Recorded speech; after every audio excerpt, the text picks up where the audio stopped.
We have political commentator, author, friend of the show, Quentin Giles is here. There he is. Quentin, before we get into the runoff election, I do want to get your thoughts on what happened on the U.S. Capitol, because you were sharing your thoughts and reactions throughout the day on social media, and I saw all of it. And I want to read one of your posts. You said, Richard Barnett of Arkansas broke into House Speaker Pelosi's office, stole her mail, and then made it safely back out to brag about it.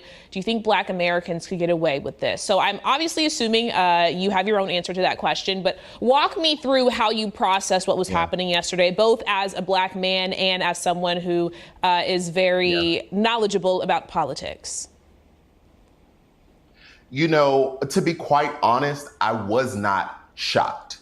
I wasn't shocked that it actually happened. We have been living through this for 4 years with our current president.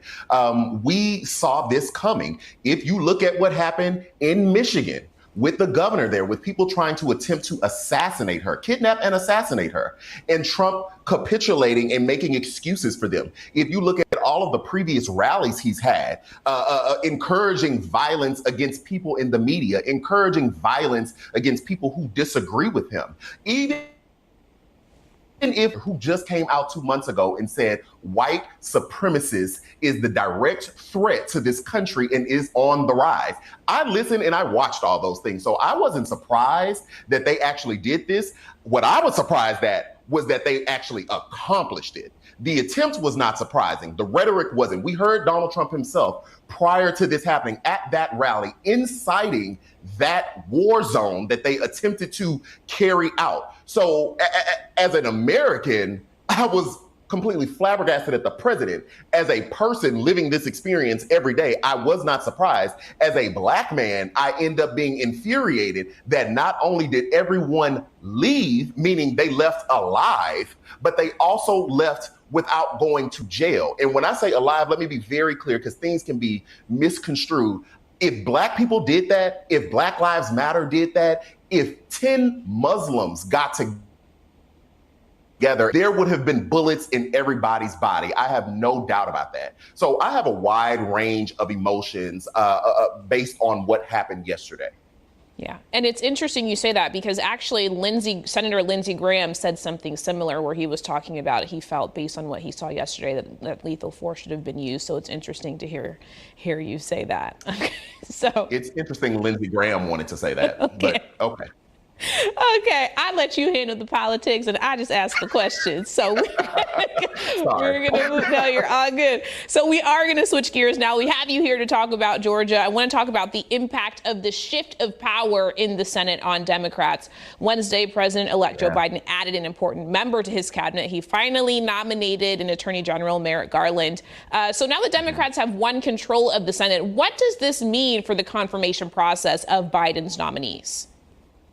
Yeah, that means that this is a seamless transition, almost a seamless process for those nominees. The Democrats taking the Senate means that they will be the committee chairs, meaning they get to decide how that committee runs things. And so that also means they'll have the majority on the committee. And so I believe we discussed this last time I was here. That basically means that Biden is going to get every cabinet pick that he wants, because the Democrats seem to be on one accord. And shout out to Merrick Garland being nominated. You know, it's the poetic justice for me, him being denied even a hearing for the Supreme Court seat when Obama nominated him to be a Supreme Court justice. And to see this thing come around full circle, I just want to give kudos and flowers to that. It sounds like a church testimony. They tried to knock me down, but I'm still here.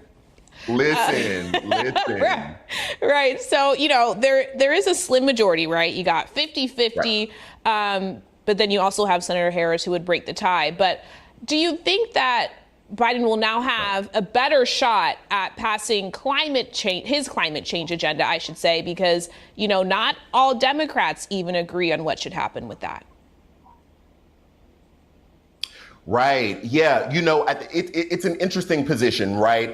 So the infighting of sorts is definitely going to happen in the Democratic Party. That is a part of the process. Not all Democrats are as liberal or as conservative, if you will. And so there will be spirited debate. But I think that I can be encouraged, and I think we all can be encouraged that they actually will come and find some compromise and won't just deadlock for any just propaganda, political points type of way. With this, they also have the opportunity to pass legislation that Mitch McConnell blocked, like the George Floyd Policing Act. That is a real thing that really needs to be looked at. They also have an opportunity to pass the John Lewis Voting Rights Act to all Americans are able to have access to the ballot box. And might I say, with them being there, Americans are finally going to get to where the money resides in the form of stimulus, because they are going to be able to pass a sweeping stimulus bill. Will there be differences of opinion? Absolutely. But I have faith